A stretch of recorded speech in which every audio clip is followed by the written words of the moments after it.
ಇನ್ನು ರಾಜ್ಯದಲ್ಲಿ ಸಿಎಂ ಬದಲಾವಣೆಯ ಚರ್ಚೆ ತಾರಕಕ್ಕೇರಿದೆ. ಮೂವರು ನಾಯಕರುಗಳ ಮಧ್ಯೆ ರಹಸ್ಯ ಮಾತುಕತೆ ನಡೆದಿದೆ. 2 ದಿನದ ಹಿಂದೆ ಕಾಂಗ್ರೆಸ್ ಶಾಸಕಾಂಗ ಸಭೆ ನಡೆಸಲಾಯಿತು. ಈ ಸಭೆಯಾದ ಬಳಿಕ ಸುರ್ಜೇವಾಲಾ, ಸಿದ್ದರಾಮಯ್ಯ ಮತ್ತೆ ಡಿಕೆಶಿ ಮೂವರು ನಾಯಕರು ಚರ್ಚೆ ಮಾಡಿದ್ದಾರೆ. ನಾಯಕರ ನಡುವೆ ಕ್ಲೋಸ್ಡ್ ಡೋರ್ ಮೀಟಿಂಗ್ ಆಗಿದೆ. ಸುಮಾರು 2.5 ಗಂಟೆಗಳ ಕಾಲ ಮೂವರ ನಡುವೆ ಮಾತುಕತೆ ನಡೆದಿರೋದು ಕುತೂಹಲಕ್ಕೆ ಕಾರಣ ಆಗ್ತಾ ಇದೆ. ಈ ಕ್ಲೋಸ್ಡ್ ಡೋರ್ ಮೀಟಿಂಗ್ ಅಲ್ಲಿ ಆಗಿದ್ರೆ ಏನ್ ಚರ್ಚೆ ಆಗಿದೆ? ಯಾಕಂದ್ರೆ ರಾಜ್ಯ ಕಾಂಗ್ರೆಸ್ ಪಾಳೆಯದಲ್ಲಂತೂ ಆಗ್ತಾ ಇರುವಂತಹ ಬೆಳವಣಿಗೆಗಳು, ಸಿಎಂ ಸ್ಥಾನದ ಜಟಾಪಟಿ.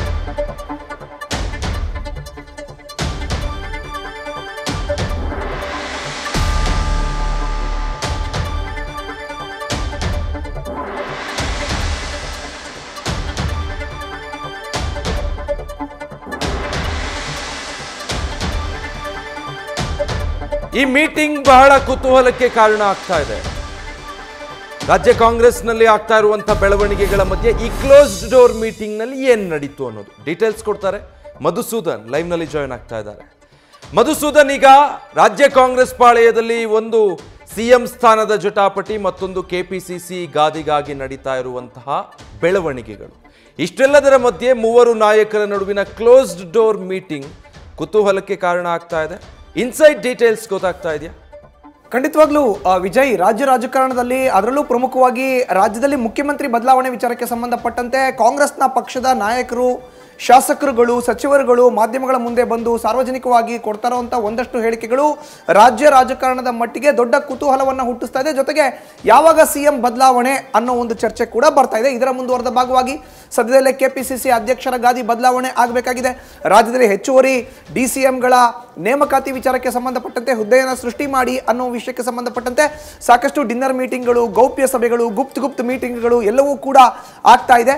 ಹೀಗಾಗಿಯೇ ಕಳೆದ 2 ದಿನಗಳ ಹಿಂದೆ ಸಿಎಂ ಸಿದ್ದರಾಮಯ್ಯ ಕಾಂಗ್ರೆಸ್ನ ಶಾಸಕಾಂಗ ಪಕ್ಷದ ನಾಯಕರಾಗಿ ಶಾಸಕಾಂಗ ಪಕ್ಷದ ಸಭೆಯನ್ನು ಕರೆದಿದ್ರು. ಅದಕ್ಕೆ ರಾಜ್ಯ ಕಾಂಗ್ರೆಸ್ ಉಸ್ತುವಾರಿಯಾಗಿರೋ ಅಂತ ರಣದೀಪ್ ಸಿಂಗ್ ಸುರ್ಜೇವಾಲಾ ಅವರು ಕೂಡ ಬಂದಿದ್ರು. ಎಲ್ಲ ಶಾಸಕರನ್ನ, ಸಚಿವರನ್ನ ಉದ್ದೇಶಿಸಿ ಮಾತನಾಡಿ ಯಾರು ಕೂಡ ಮಾಧ್ಯಮದ ಮುಂದೆ ಹೋಗಬಾರ್ದು, ಗೊಂದಲದ ಹೇಳಿಕೆಯನ್ನು ನೀಡಬಾರ್ದು ಅನ್ನೋ ಒಂದು ಮಾತನ್ನ ಖಡಕ್ಕಾಗಿ ಹೇಳಿ ರಾಜ್ಯದಲ್ಲಿ ಯಾವುದೇ ಕಾರಣಕ್ಕೂ ಮುಖ್ಯಮಂತ್ರಿ, ಉಪಮುಖ್ಯಮಂತ್ರಿ ಬದಲಾವಣೆ ಇಲ್ಲ ಅನ್ನೋದನ್ನ ಸಂದೇಶ ರವಾನೆ ಮಾಡಿ ರಣದೀಪ್ ಸಿಂಗ್ ಸುರ್ಜೇವಾಲಾ ಮತ್ತೆ ದೆಹಲಿಯತ್ತ ಪ್ರಯಾಣವನ್ನು ಬೆಳೆಸಿದ್ರು. ಆದರೆ ದೆಹಲಿಯತ್ತ ಪ್ರಯಾಣವನ್ನು ಬೆಳೆಸೋಕ್ಕಿಂತ ಮುಂಚೆ ಮೂವರ ಮಧ್ಯೆ ಗುಪ್ತ ಮಾತುಕತೆ ಆಗಿದೆ. ಬರೋಬ್ಬರಿ 2.5 ಗಂಟೆಗಳ ಕಾಲ ಅನ್ನೋ ಒಂದು ಎಕ್ಸ್ಕ್ಲೂಸಿವ್ ಮಾಹಿತಿ ನ್ಯೂಸ್ ಫಸ್ಟ್ಗೆ ಲಭ್ಯ ಆಗಿದೆ. ಹಾಗಾದ್ರೆ 3 ಮಂದಿ ಯಾರು 2.5 ಗಂಟೆಗಳ ಕಾಲ ಚರ್ಚೆ ಮಾಡಿದ್ದೇನು ಅನ್ನೋದನ್ನ ನೋಡೋದಾದ್ರೆ ವಿಜಯ್, ರಾಜ್ಯದ ಕಾಂಗ್ರೆಸ್ ಉಸ್ತುವಾರಿ ರಣದೀಪ್ ಸಿಂಗ್ ಸುರ್ಜೇವಾಲಾ, ಸಿಎಂ ಸಿದ್ದರಾಮಯ್ಯ, ಡಿಕೆ ಶಿವಕುಮಾರ್ ಉಪಮುಖ್ಯಮಂತ್ರಿ ಜೊತೆಗೆ ಕೆಪಿಸಿಸಿ ಅಧ್ಯಕ್ಷ ಮೂವರು ಕೂಡ ಕ್ಲೋಸ್ ಡೋರ್ ಮೀಟಿಂಗ್ ಅನ್ನ ಮಾಡಿದ್ದಾರೆ.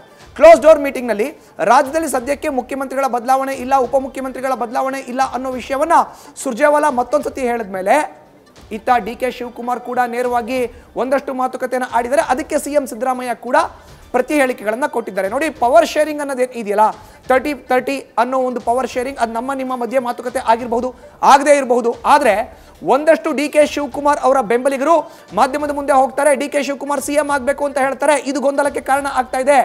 ರಾಜ್ಯದಲ್ಲಿ ಗ್ಯಾರಂಟಿಗಳು ಜನಪ್ರಿಯವಾಗಿದೆ, ಜನರಿಗೆ ತಲುಪಿದೆ, ಅದನ್ನು ನಾವು ಹೆಚ್ಚೆಚ್ಚು ಹೇಳಬೇಕು, ಸೀಟ್ಗಳನ್ನು ಜಾಸ್ತಿ ತೆಗೆದುಕೊಳ್ಬೇಕು, ಮುಂದಿನ ಚುನಾವಣೆಗೆ ಪಕ್ಷವನ್ನು ಇನ್ನಷ್ಟು ಸದೃಢಗೊಳಿಸಬೇಕು ಅನ್ನೋ ನಿಟ್ಟಿನಲ್ಲಿ ಒಂದಷ್ಟು ಯೋಜನೆಯನ್ನು ನಾವು ಹಾಕೊಳ್ತಿರುವಂಥ ಸಂದರ್ಭದಲ್ಲಿ ಮುಖ್ಯಮಂತ್ರಿ ಬದಲಾವಣೆ ಗೊಂದಲವನ್ನು ಎಬ್ಬಿಸ್ತಾ ಇರೋದೇ ಡಿಸಿಎಂ ಹಾಗೂ ಡಿಸಿಎಂ ಬೆಂಬಲಿಗರು ಅನ್ನೋ ಒಂದು ಮಾತನ್ನ ಸಿದ್ದರಾಮಯ್ಯನವರು ಕ್ಲೋಸ್ ಡೋರ್ ಮೀಟಿಂಗ್ ಅಲ್ಲಿ ಹೇಳಿದ್ದಾರೆ. ಇದಕ್ಕೆ ಉಪಮುಖ್ಯಮಂತ್ರಿಗಳು ನೇರವಾಗಿ ನಿಮ್ಮ ಕಡೆ ಅವರೇ ಕೂತ್ಕೊಂಡು ಮೀಟಿಂಗ್ ಅನ್ನ ಮಾಡೋದು, ಡಿನ್ನರ್ಗೆ ಸೇರೋದು, ಡಿನ್ನರ್ ಮೀಟಿಂಗ್ ಮಾಡೋದು, ಗೌಪ್ಯ ಸಭೆ ಮಾಡೋದು, ಗುಪ್ತ ಚರ್ಚೆ ನಡೆಸೋದು ಅನ್ನೋ ಒಂದು ಹೇಳಿಕೆನ ಕೊಟ್ಟಿದ್ದಾರೆ. ಅದಾದ ಬಳಿಕ ಆಯ್ತಲ್ಲ ಮಾತು, ಅದು ಬಹಳ ಇಂಟ್ರೆಸ್ಟಿಂಗ್.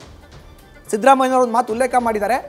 30-30 ಅನ್ನೋ ಅನುಪಾತದಲ್ಲೇ ಸರ್ಕಾರ ಇದ್ದಿದ್ದೇ ಆದರೆ ಈ ವರ್ಷದ ನವೆಂಬರ್ ತನಕನೂ ಕೂಡ ನನಗೆ ಅವಕಾಶ ಇದೆ. ಕ್ಯಾಬಿನೆಟ್ ಮುಖ್ಯಸ್ಥ ರಾಜ್ಯದ ಮುಖ್ಯಮಂತ್ರಿ ಆಗಿರ್ತಾನೆ, ಹೀಗಾಗಿ ನಾನು ಕ್ಯಾಬಿನೆಟ್ ಮುಖ್ಯಸ್ಥ ರಾಜ್ಯದ ಮುಖ್ಯಮಂತ್ರಿ ಆಗಿದ್ದೇನೆ. ಸಚಿವ ಸಂಪುಟ ಪುನರ್ರಚನೆ ಮಾಡೋದು, ವಿಸ್ತರಣೆ ಮಾಡೋದು ಅಥವಾ ಹೆಚ್ಚುವರಿ ಡಿಸಿಎಂನ ನೇಮಕ ಮಾಡೋದು ಎಲ್ಲವೂ ಕೂಡ ನನಗೆ ಬಿಟ್ಟಂತ ವಿಚಾರ, ಯಾರು ಕೂಡ ಇದರಲ್ಲಿ ಮೂಗು ತೋರಿಸೋ ಅಂತ ಬೇಡ ಅನ್ನೋ ಒಂದು ಮಾತನ್ನ ಕ್ಲೋಸ್ ಡೋರ್ ಮೀಟಿಂಗ್ ಅಲ್ಲಿ ರಾಜ್ಯ ಕಾಂಗ್ರೆಸ್ ಉಸ್ತುವಾರಿ ರಣದೀಪ್ ಸಿಂಗ್ ಸುರ್ಜೇವಾಲಾ ಅವರ ಸಮಕ್ಷಮದಲ್ಲೇ ಉಪಮುಖ್ಯಮಂತ್ರಿಗೆ ಒಂದು ಮೆಸೇಜ್ ಅನ್ನ ಕೊಟ್ಟಿದ್ದಾರೆ. ಈ ಮೂಲಕ ಮೊನ್ನೆ ಆಗಿರೋ ಅಂತ ಬರೋಬ್ಬರಿ 2.5 ಗಂಟೆಗಳ ಕಾಲ ಒಂದು ಮೀಟಿಂಗ್ ಏನಿದೆ ಅದು ಸಾಕಷ್ಟು ಕುತೂಹಲವನ್ನು ಕೇಳಿಸಿದೆ. ಒಂದು ಕಡೆ ರಣದೀಪ್ ಸಿಂಗ್ ಸುರ್ಜೇವಾಲಾ ಹೇಳ್ತಾರೆ ರಾಜ್ಯದಲ್ಲಿ ಮುಖ್ಯಮಂತ್ರಿ, ಉಪಮುಖ್ಯಮಂತ್ರಿ ಬದಲಾವಣೆ ಇಲ್ಲ ಅಂತ. ಮತ್ತೊಂದು ಕಡೆ ನೇರವಾಗಿ ಮುಖ್ಯಮಂತ್ರಿಗಳೇ ಹೇಳಿದ್ದಾರೆ ಸಚಿವ ಸಂಪುಟ ಪುನರ್ರಚನೆ, ವಿಸ್ತರಣೆ ಅಥವಾ ಹೆಚ್ಚುವರಿ ಡಿಸಿಎಂ ಹುದ್ದೆ ಸೃಷ್ಟಿ ಕ್ಯಾಬಿನೆಟ್ ಮುಖ್ಯಸ್ಥನಾಗಿ ನನ್ನ ಪರಮಾಧಿಕಾರ ಅಂತ. ಪರಮಾಧಿಕಾರ ಅನ್ನೋ ಒಂದು ಪದ ಬಂದಿದೆ ವಿಜಯ್. ಲಾಸ್ಟ್ ಪಾಯಿಂಟ್ ಒಂದು ಆ್ಯಡ್ ಮಾಡೋದಾದ್ರೆ, ಪರಮಾಧಿಕಾರ ಆಗಿದ್ದೇ ಆದರೆ ರಾಜ್ಯದಲ್ಲಿ ಹೆಚ್ಚುವರಿ ಉಪಮುಖ್ಯಮಂತ್ರಿಗಳ ಹುದ್ದೆ ಸೃಷ್ಟಿ ಆಗತ್ತಾ ಬಜೆಟ್ ಅಧಿವೇಶನದ ಒಳಗಡೆ ಅಥವಾ ಬಜೆಟ್ ಅಧಿವೇಶನ ಆದಮೇಲೆ ಅನ್ನೋದು ಈಗ ಸಾಕಷ್ಟು ಕುತೂಹಲ ಕೆರಳಿಸಿರುವಂಥ ವಿಚಾರ Vijay. Thank you Madhusudan. News first ನಿರ್ಭೀತಿಯಿಂದ ನಿಮ್ಮ ಪರವಾಗಿ.